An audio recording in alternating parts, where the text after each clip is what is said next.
Et voilà, on est, en enregistrement, ça enregistre. Très bien, donc un tout grand merci Anthony d'avoir accepté de participer à ce lockdown calling. Et donc, j'ai la chance aujourd'hui de pouvoir discuter avec, Anthony Spiegeler, qui est le directeur de l'école NESPA, École à pédagogie active à Villers-les-Villes, et qui est aussi, enseignant à l'ULB et en école supérieure en histoire de l'art. Et voilà, ça m'intéressait de pouvoir discuter avec un directeur d'école parce que j'ai eu l'occasion de discuter avec des gens qui dirigeaient des entreprises, des salles de sport, des centres culturels. Ça m'intéressait un peu de savoir comment on dirige une école en période de confinement. Et donc voilà, je te laisse la parole pour expliquer un petit peu ça. Bien, d'abord, merci pour l'invitation. C'est un exercice pour le confinement, qui est vraiment pas évident parce que je pense que comme toutes les structures, que ce soit des ASBL, que ce soit des structures sportives, que ce soit peut-être des entreprises aussi qui Mmh. sont plus larges, évidemment, de repenser notre mode de fonctionnement. Mmh. Ici, on est dans un mode de fonctionnement qui est assez complexe dans le sens où c'est une école où il y a, comme toutes les écoles, beaucoup d'échanges, beaucoup de construction pédagogique, beaucoup d'attendus. Ça permet aussi aux familles de pouvoir organiser leur temps de travail. Donc, il y a beaucoup de tensions sur ces questions-là. Mmh. C'est pour ça qu'actuellement, notamment, les tensions politiques sont là par rapport au Mmh. déconfinement, de Mmh. savoir est-ce qu'on réouvre les écoles ou non pour permettre aux familles de retravailler. Donc, il y a toute cette question économique et Mmh. sécurité sanitaire aussi qui est un peu en balance.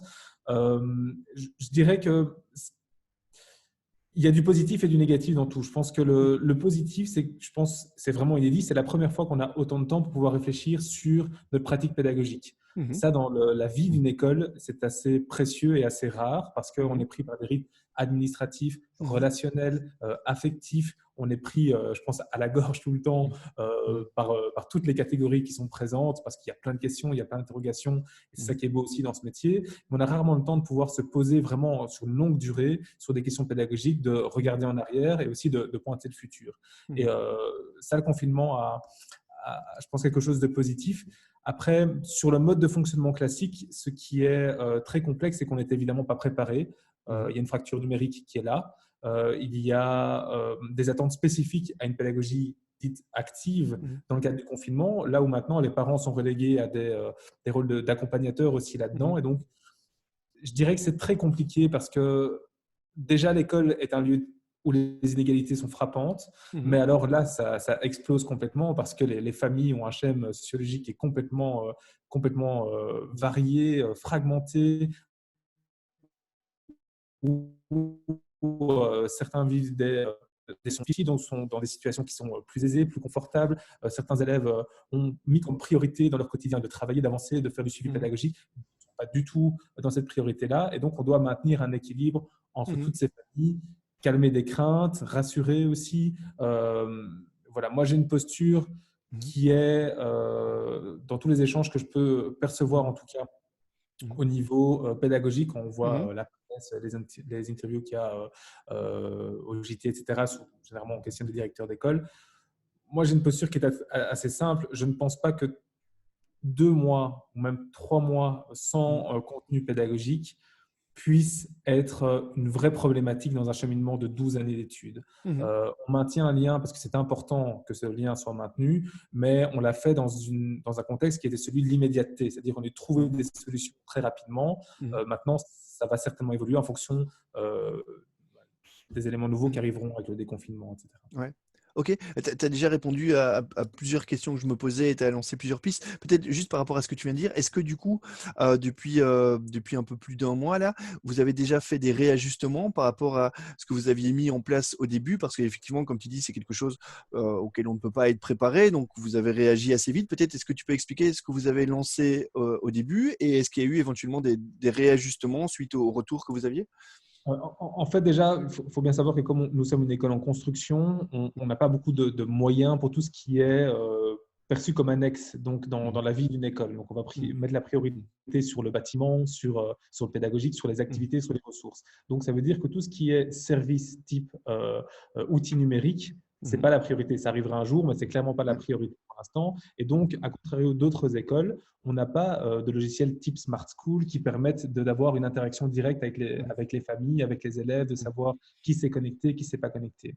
Pourquoi je dis ça? Mmh. Parce que le jeudi soir, où l'information du confinement a été annoncée, Mmh. on a eu une réunion d'équipe le vendredi, où Mmh. on ne savait même pas combien d'élèves viendraient, donc le vendredi. On a eu Mmh. quasiment toute l'école qui était présente. Donc ça, Mmh. c'était quand même un taux de participation assez fort. Mais évidemment, à partir du lundi, c'était terminé. Donc Ouais. on a eu une journée pour déterminer un petit peu toutes les grandes lignes directrices pour les semaines à venir, sans savoir si ça allait durer 2 semaines, 3 semaines, un mois, deux Mmh. mois. Donc on avait d'abord développé un système où on s'est dit, bien, continuons à apporter du contenu pédagogique, parce que cette Mmh. question a été posée au début, est-ce qu'on Ouais. envoie des choses ou non? Donc on s'est dit, ben, on va continuer à envoyer des choses. On avait évidemment des questions par rapport à nos élèves qui sont en fin de degré. Donc en fin de deuxième, il y a l'épreuve externe du CE1D. Mmh. Et donc on souhaitait les accompagner au mieux parce qu'à nouveau, on n'avait à ce moment-là aucune information sur la tenue des évaluations externes ou non. Mmh. Depuis cette semaine, on sait qu'il n'y aura pas d'évaluation externe. Mmh. Mais donc voilà, on était complètement dans le flou. Et Mmh. donc on s'est dit qu'on allait dialoguer avec les familles, envoyer du contenu pédagogique sous la forme donc souhaitée par la ministre, à savoir de la remédiation, de la consolidation ou du dépassement. Mmh. Tous ces éléments-là sont en fait des éléments qui mettent en évidence des compétences qui ont déjà été abordées en classe, même si parfois les situations sont inédites, c'est-à-dire qu'il y a des Ouais. nouveaux contenus qui sont Mmh. envoyés, mais qui ne sont pas des nouveaux apprentissages dans le sens où ce serait un gros chapitre qui serait nouveau, sur lequel on va évaluer et qui renforcerait à nouveau cette notion d'inégalité. C'est Mmh. clairement pas le cas. Ici, ce sont des compétences vues en classe et ce qui a été clairement identifié et la ligne directrice que j'ai donnée, c'était qu'à aucun moment, si échange il y avait entre les enseignants et les élèves, on ne pourrait évaluer de manière certificative le Mmh. contenu fait à la maison. Mmh. Pourquoi? Parce que déjà, on ne sait pas si ce sont les élèves qui le font ou non. Ouais. Deuxièmement, on ne sait pas quel élève est en difficulté, qui ne l'est pas, et on n'a pas la possibilité de les accompagner. Alors, c'est le rôle premier de l'école, donc Mmh. pourquoi évaluer dans ce cadre-là? Et donc, il est certain que la question d'égalité était vraiment prégnante dans la réflexion. Après, on a balisé donc, le principe de l'envoi de contenu pédagogique, mais il a fallu trouver un outil numérique Mmh. parce qu'on n'avait pas tout ça. Donc, Ouais. en 4 jours, on a dû définir la forme, le contenu Mmh. et développer le site. Et donc, on a créé une page cachée sur notre site web. Les parents reçoivent chaque semaine un lien en fait, qui renvoie à cette page cachée sur laquelle il y a du contenu pédagogique que l'on peut télécharger. Mmh. Euh, alors, la difficulté, c'était que, évidemment, la première semaine, c'était un peu brut. On ne savait pas à quoi ça allait ressembler. Mmh. On n'avait Mmh. aucun échange Mmh. au niveau des parents, aucun retour. On ne savait pas non plus sous quelle forme envoyer ça. C'est-à-dire que chaque enseignant faisait un petit peu sa propre popote. Donc, la première semaine était assez déséquilibrée dans le sens où on envoyait beaucoup Mmh. de choses, beaucoup de Mmh. contenu, que sur le site, c'était un peu brouillon parce qu'on ne savait pas trop que télécharger ou Ouais. sous quelle forme. Mmh. Et donc, au gré des semaines, on a essayé justement d'envoyer de moins en moins de contenu, de varier les propositions pédagogiques avec justement d'autres alternatives également, c'est-à-dire qu'on puisse Mmh. faire d'autres choses et rendre le site plus clair aussi. Donc maintenant, il y a la Mmh. possibilité de cocher en fonction des semaines, en fonction des années, OK. etc. Et Mmh. donc, je pense que c'est beaucoup plus clair maintenant. Mmh. Ouais, et pour y avoir assisté parce que ma fille est dans ton école, je trouve que c'était très bien fait et je connais aussi la personne qui a fait qui a mis en place en ligne ce dispositif, quoi, et je trouve que c'est très bien fait, en fait. Franchement, c'est assez clair, il y a pas de problème. Pour quelque chose fait en 4 jours, c'est vraiment pas mal, je pense, C'est la difficulté. Après, on a eu des échos extrêmement positifs, on a aussi eu des échos négatifs. Mmh. On a eu des postures tout à fait différentes. On a eu des postures familiales qui d'emblée ont rejeté le principe et ont dit que Mmh. ce n'était pas le rôle voilà, de la famille, que c'était le rôle de l'école et qu'il ne ferait rien pendant toute la période de confinement. Mmh. Moi, je ne suis pas allé à l'encontre de ça, donc c'est un Mmh. choix familial. Je OK. respecte, c'est un terme que j'utilise souvent, c'est la gymnastique organisationnelle de chaque famille. Je trouve que Mmh. c'est OK. important que chacun écoute ses priorités. Et Mmh. donc, vraiment, à chaque fois, j'ai insisté dans chaque email en disant que tout était formatif, que tous les Mmh. délais pouvaient être dépassés, qu'il y avait Mmh. voilà, Mmh. aucune réelle contrainte. Mais en même temps, il fallait trouver un équilibre pour qu'il y ait tout de même un cadre qui soit là pour les élèves qui Mmh. souhaitent avoir cela. Ouais. Moi, avec tous les retours des familles, plein de types de structures. C'est-à-dire qu'il y a des familles qui répètent exactement à l'heure près le même horaire qu'à l'école. Mmh. Et donc, OK. leur enfant a exactement le même horaire. Ils doivent suivre ça voilà, jour après jour, comme Mmh. s'il était. Il y a des familles qui me disent, moi, c'est 3 heures par jour. Et des familles Mmh. qui me disent, c'est même pas 1 heure par jour parce qu'on a d'autres priorités. Ouais. Voilà, des familles qui, malheureusement, ont des décès voilà, de proches qui me disent, la priorité est clairement pas là et veuillez excuser Ouais. mon enfant et l'ensemble de l'équipe. Donc, voilà. Mmh. Ce OK. qu'on a fait également, c'est que comme il y a un jeu de correspondance entre les enseignants et Mmh. les élèves, j'ai demandé qu'un rapport soit fait par rapport aux élèves silencieux. Donc, Mmh. se dire, tiens, on n'a aucune information. Ce n'est pas pour les fliquer sur le contenu pédagogique, mais c'est pour savoir s'ils vont bien. Donc, les éducateurs Mmh. ont eu pour tâche de téléphoner à ces familles pour savoir s'ils allaient bien, simplement pour D'accord. pouvoir Mmh. euh, construire ce lien également. Mmh. Intéressant, très, très intéressant et est-ce que tu penses c'est un sentiment que j'ai, mais que je ne peux pas vérifier. Est-ce que le fait d'être dans une pédagogie active à la base, ça change quelque chose dans ce type de situation par rapport à des écoles plus traditionnelles qui ont des pédagogies, je ne veux pas dire pas actives, mais peut-être plus dirigistes ou en tout cas qui ne rentrent pas dans ce qu'on appelle les pédagogies actives, quoi? Est-ce que tu peux peut-être d'abord juste réexpliquer pour les gens qui suivent et qui ne verraient peut-être pas bien ce que c'est, ce qu'on appelle pédagogie active et puis voir s'il y a un intérêt particulier par rapport au confinement actuel. Alors, la notion de pédagogie active, c'est très abstrait. Je pense que toutes les Mmh. écoles actives ont une définition différente de ce Mmh. qu'est une école active. En quelques mots, il y a plus d'un siècle que les pédagogies nouvelles et pédagogie active existent. C'est quelque chose qui paraît à la mode maintenant, parce qu'on voit fleurir Mmh. plein d'écoles Mmh. actives, dans la solution à tous les maux de l'enseignement traditionnel maintenant. Mmh. Euh, je pense que dans le traditionnel, les élèves sont également actifs. Donc, dire qu'on serait actif par rapport à des écoles passives, c'est pas une réalité. Par contre, ils sont acteurs de leur mobilisation, c'est-à-dire qu'on Mmh. va essayer d'encourager véritablement une pédagogie par projet, une Mmh. pédagogie différenciée, une pédagogie qui Mmh. va respecter le rythme de l'élève, où il Mmh. sera mis en activité en fonction justement de son intérêt pour telle et telle matière. Ça ne Mmh. veut pas dire qu'on ne fait plus de maths, ça ne veut pas dire qu'on ne fait plus de Mmh. néerlandais, ça veut simplement dire qu'on peut développer des projets personnels qui vont en Mmh. fait nous mettre en activité et qui vont nous motiver de manière plus Mmh. substantielle que dans le Mmh. traditionnel. Mmh. Alors, on a des mots-clés un peu, Mmh. en fait, des valeurs Mmh. dans la construction de notre projet. Et l'un de ces points importants, c'est l'autonomie. Et donc, il est certain Mmh. qu'on a une vision sur les 6 années de l'enseignement secondaire où l'autonomie est vraiment au cœur de ces réflexions. Mmh. Et l'objectif, c'est de former des élèves qui soient les plus autonomes à terme, donc Ouais. lorsqu'ils vont sortir de Mmh. l'école. Et donc, à contrario d'écoles peut-être plus dirigistes, je pense que chez Mmh. nous, ils ont la possibilité de faire beaucoup plus de suivre beaucoup plus de stratégies pédagogiques différentes. Ils Mmh. ont le choix de faire différents projets. Ils sont beaucoup plus questionnés en fait Mmh. sur le devenir pédagogique et sur Mmh. ce qui les intéresse. On leur demande Ouais. vraiment de se mobiliser et d'apporter du contenu. Par exemple, cette Mmh. semaine-ci, enfin, oui, cette semaine-ci, Ouais. on n'a pas envoyé de contenu pédagogique. Mmh Donc, mh. la semaine de reprise ne sert pas à faire des maths, du français, du néerlandais de manière classique. Ils doivent développer un projet personnel. Mmh. Donc, les élèves ont une semaine pour développer ce projet. S'ils ne respectent pas le timing à nouveau, ce n'est pas grave. On travaillera sur ce timing par la suite lorsque l'école Mmh. reprendra. Mais ils ont en fait une autre proposition pédagogique qui est faite. Mmh. Et donc, je pense que la notion d'autonomie permet à ces élèves, par rapport à d'autres écoles, aussi de se concentrer peut-être plus facilement sur les attentes pédagogiques des enseignants. Après, ça ne fonctionne que si les enseignants arrivent à accompagner et arrivent à bien guider les élèves. Ce n'est pas Ouais. parce on détermine une notion Mmh. d'autonomie ou de pédagogie active qu'on y arrive d'emblée. Il y a Mmh. vraiment une vision au gré des années et un élève Ouais. en première ne sera pas aussi autonome qu'un élève en Ouais. quatrième, cinquième. Ouais, tout à fait et est-ce que tout ça et donc la période actuelle et la situation actuelle va, changer des choses dans dans la manière dont vous fonctionniez en tant qu'école? Est-ce que du coup, des choses mises en place maintenant peut-être vont rester après? Est-ce que ça remet en question certaines pratiques pédagogiques, par exemple?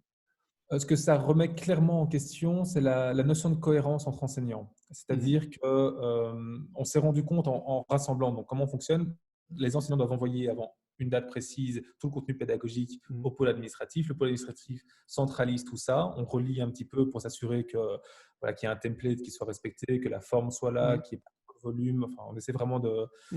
d'être le plus cohérent possible. Fait nouveau, maintenant, on fait un petit document introductif qui précise quelles sont toutes les attentes également de la Mmh. semaine. Comme ça, Mmh. on facilite un petit peu le travail. Euh, qu'il y avait une disparité très forte entre les disciplines, entre les Mmh. attentes des enseignants et surtout que en cumulant tous ces contenus, on se rendait compte qu'il y avait beaucoup de choses qui étaient demandées et Mmh. qu'en fait, les attentes et les objectifs n'étaient pas les mêmes. Et donc, on manquait un petit peu de cohérence pédagogique par rapport à cela. Mmh. Et là, il est certain que ça a mis clairement en lumière cet élément. Ouais. Et je pense qu'on gagnera en cohérence en fait par la suite parce Mmh. qu'on va vraiment mieux travailler sur les attentes, les structures et le phasage pédagogique au gré des années. Mmh. Ouais. Intéressant. Et est-ce que plus généralement, la période actuelle, va changer des choses dans l'enseignement? Est-ce qu'on peut imaginer ça? C'est quelque chose qu'on n'a jamais connu, une période comme ça de confinement. Moi, je fais partie de la génération qui a connu les fameuses grèves, il y a très longtemps, donc c'était dans les années 90. Moi, j'étais en 5e primaire, je crois, donc mais voilà, donc ne pas avoir cours pendant plusieurs mois, on l'a connu, mais évidemment, c'est différent. Des grèves, c'est pas la même chose qu'un confinement parce qu'on pouvait aller à l'école et jouer. Je me rappelle, il y avait juste pas cours, quoi, mais c'est vraiment pas la même chose. Est-ce que la situation actuelle va peut-être changer des pratiques pédagogiques plus générales? En tout cas, la question du calendrier est sur la table. C'est-à-dire OK. que, de ce que j'entends, de ce que je reçois comme mail, de ce qui semble circuler sur les tables ministérielles actuellement, Mmh. c'est vraiment de réfléchir au calendrier de l'enseignement. Mmh. Est-ce que l'on va rester dans une formule classique? Est-ce qu'on va prolonger au-delà du 30 juin? Est-ce qu'on reviendra plus tôt? Je ne parle pas de cette année-ci, hein. Donc pour Ouais. cette année, clairement établi que voilà, on souhaite arrêter au 30 juin. Peut-être que les conseils de classe dépasseront un petit peu. En tout cas, pour les élèves, c'est sûr que ça ne dépassera pas. De rentrer un peu plus tôt. Voilà, tout ça est sur la Mmh. table. Et Mmh. je sais qu'il y a beaucoup de partisans d'un amaigrissement des congés d'été Mmh. et un renforcement justement du congé de Toussaint, par exemple. Parce qu'on D'accord. considère que pour moi, c'est un petit peu long. Donc là, il y a cette question importante qui est Mmh. mise sur la table. En tout cas, ce qui est certain, c'est que le métier de l'enseignant, je pense, je ne sais pas s'il sera revalorisé d'un point de vue économique, ça j'en sais rien, mais en tout cas revalorisé sur la forme euh, Mmh. par rapport à l'importance de ce métier. Je pense que toutes les familles qui ont maintenant les enfants à la maison et Mmh. qui doivent accompagner leur enfant se rendent compte aussi de la Ouais. difficulté vécue. Mmh. En Mmh. sachant que dans les familles, il y a un, deux, trois enfants parfois et Mmh. que dans une classe, ils sont 24. Ouais. Mmh. Tout à fait. Eh ben, justement, une question que j'avais envie de te poser, c'est si tu avais, quelques conseils, pour les parents et peut-être des parents, qui n'avaient pas l'habitude de faire les devoirs avec les enfants et cetera et qui le font maintenant est-ce que tu aurais quelques conseils, des trucs pratiques comme ça? Déjà, je pense que le plus important, c'est dans cette période-ci de vraiment pas mettre la pression aux élèves. Je pense qu'ils sont Mmh mh. stressés sur plein de choses parce que, comme nous, ils se posent des questions sur ce qui se passe. Mmh. Ils sont aussi dans l'incertitude. Je pense Mmh. que voilà, il y aura, je ne vais pas dire une période post-trauma parce que je ne sais pas si on parle de trauma Mmh. actuellement pour tous les élèves. En tout cas, il y aura toute une période de lien social important. Je pense Mmh. que ce qui est important aussi, c'est de favoriser peut-être des échanges, comme on le fait actuellement via Mmh. Zoom, entre élèves d'une même classe pour qu'ils puissent Mmh. s'aider, coopérer. Ouais. C'est une bonne pratique pour que déjà, ils n'oublient pas qu'ils ont des amis, des copains de classe. Mmh. Échanger peut-être sur des banalités et puis venir sur des Ouais. questions plus pédagogiques. Ça, c'est vraiment important. Mmh. Essayer de respecter un tout petit peu une priorité sur quelques contenus. Voilà, se Mmh. dire que si on a des difficultés, peut-être en maths, en Mmh. néerlandais, en français, eh bien, se concentrer sur un seul cours, Ouais. plutôt que d'avoir tous les objectifs qui apparaissent et qui sont Mmh. bombardés comme ça. Je Mmh. pense qu'aucune école ne va comment dire, tenir compte de certains manques, de certains retours liés à des disciplines. C'est l'occasion en fait de faire de la remédiation sur un seul cours. Si on n'est pas très bon en maths, c'est l'occasion d'en faire beaucoup en fait. Mmh. Voilà, ça Intéressant. c'est je Ouais. pense que c'est intéressant de faire des choix pédagogiques, de ne pas se mettre la pression, mais par contre de maintenir un travail qui soit quotidien. Je pense qu'il est important de maintenir cette notion-là, de Mmh. pas considérer qu'on va se prendre 2 semaines de congé et puis qu'on va tout faire en un coup à la fin, Ouais. parce que justement là, on va avoir une disparité qui sera assez forte. Je Mmh. pense que travailler quelques heures par jour, c'est déjà pas mal, quoi. Travailler Mmh. par demi-journée Ouais. peut-être. OK, très bien. Ah, Est-ce que tu as été, surpris positivement par des choses qui se sont passées, par rapport aux élèves ou aux parents dans des retours que tu as eus depuis le début du confinement? oui, alors, là, je vais un peu m'étendre sur la notion et la mission de directeur. La mission de directeur, c'est de résoudre des problèmes tout le temps. Mmh. Donc, c'est-à-dire que moi, c'était ma première surprise dans ma prise de fonction, c'est que je me suis rendu compte que j'étais systématiquement là quand ça n'allait pas. Et donc, en Mmh. fait, les gens viennent chez moi quand ça va pas. OK. Heu et là, je suis content parce que c'est Mmh. la première fois que j'ai des retours pour des choses qui sont chouettes, qui sont Mmh. sympathiques, qui sont agréables et j'ai beaucoup de retours positifs parce que dans le rythme de la vie, et ça, c'est tout à fait normal, on va Mmh. pas commencer à écrire au directeur toutes les semaines pour dire qu'on est content d'un cours ou de la Ouais. manière dont ça se Mmh. passe. Donc là, j'ai beaucoup de retours positifs sur Mmh. la posture de l'école, sur la manière dont on a fonctionné, sur le Mmh. lien qui est mis en place. Mmh. Euh, donc là, je suis agréablement surpris. Je suis Mmh. aussi surpris du dévouement de l'équipe, c'est-à-dire que Mmh. voilà, il y a eu des questions par rapport à des garderies qui devaient se Mmh. faire. Mmh. Donc la ministre demandait à chaque école d'organiser des garderies en fonction des familles qui avaient peut-être Ouais. le besoin que l'école garde ses élèves. Euh, Avant de savoir si des élèves souhaitaient profiter de ce service, je vais pouvoir les accueillir. Donc, il fallait des Mmh. enseignants. Et en fait, j'ai, je pense, 80% de l'équipe qui a accepté de Waouh. faire ça. Ouais. C'est vraiment pas mal. Mmh. Et également durant la période de congé. Donc, ici, maintenant, Mmh. on Ouais. devait permettre cela et Mmh. ils étaient tous volontaires. Donc, ça, je suis OK. vraiment, Ouais. vraiment satisfait. Ouais. Eh ben, super, un tout grand merci. Moi, j'ai posé les questions que je voulais poser, donc c'est très gentil et je suis vraiment content d'avoir l'avis d'une direction d'école, dans dans ces lockdown calling que je fais et ce qui est intéressant, c'est qu'on retrouve des choses, finalement, quel que soit le milieu, quel que soit le contexte, cette période de confinement amène des pratiques qui sont tout à fait similaires et des enjeux qui sont, très, très proches, quoi. Voilà, un tout Oui. grand merci d'avoir pris le temps de répondre à mes questions et voilà, je ne sais pas si tu voulais rajouter quelque chose encore, Non, je pense que, en fait, ce qui est important vraiment, c'est de se dire que mais là, c'est à titre personnel, je me suis rendu compte que mon rythme de vie était quasi plus, comment dire, plus accéléré que Mmh. hors période de confinement, parce qu'on passe Mmh. beaucoup de temps à faire de la gestion Mmh. euh, via justement Skype, via Ouais. Zoom, pour pouvoir réguler en fait ce qui se fait naturellement. Et donc, je pense qu'il sera très important de prendre le temps par la suite de réfléchir à comment reprendre et comment faire sens dans nos Mmh. relations sociales, en sachant que euh, on va avoir une période très très longue qui va se mettre en place maintenant Mmh. sur comment redonner sens après tout ça. Je pense Mmh. que même si les écoles réouvrent dans 2 semaines, la priorité ne sera pas sur du contenu pédagogique, mais sera Mmh. vraiment sur comment recréer sens dans le groupe et Ouais. comment pouvoir reprendre des petites habitudes. En fait, Mmh. c'est ça qui est important pour moi, je pense, en tant que directeur Mmh. maintenant, c'est de réfléchir à comment organiser mes rentrées, quoi. Donc, ma Mmh. rentrée de 2020, donc Ouais. ici, et ma rentrée 2020 de septembre aussi. Mmh. Donc, j'ai mes 2 rentrées qui sont un peu en balance et Ouais. l'une a un lien sur l'autre. Ouais. Eh bien, un tout grand merci. C'est très gentil. Je vais, dire, merci à tout le monde d'avoir, regardé ce lockdown calling et je vais, on peut se dire au revoir après enregistrement. Mais en tout cas, un tout grand merci d'avoir pris le temps de répondre à mes questions. Merci à toi.